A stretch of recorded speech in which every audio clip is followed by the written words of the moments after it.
আসসালামু আলাইকুম বন্ধুরা। অনেক সময় দেখা যায় আমরা ইমোতে কল দিলে কল যায় না। ঠিক এরকম একটা লেখা চলে আসে। আজকের এই ভিডিওটি দেখার পর আপনি নিজেই এই সমস্যার সমাধান করে নিতে পারবেন। আর যার কাছে কল যাচ্ছে না তাকেও বলবেন এই সেটিংসটা চালু করতে। যদি এই সেটিংসটি চালু করেন তাহলে আপনি নিজেও কল দিতে পারবেন এবং আপনাকেও সবাই কল দিতে পারবে।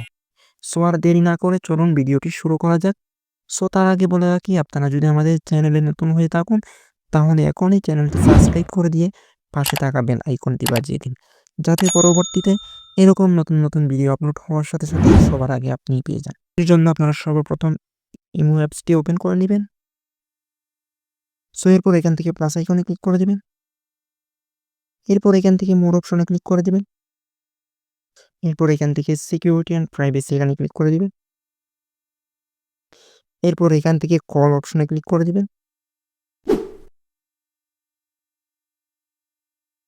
এরপর এখান থেকে এভরিওয়ান করে দিবেন।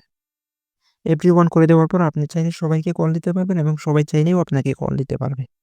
সো বন্ধুরা, ভিডিওটি দেখে যদি উপকার হয় তাহলে একটি লাইক করে দিবেন এবং শেয়ার করে আপনার বন্ধুদের দেখার সুযোগ করে দিবেন।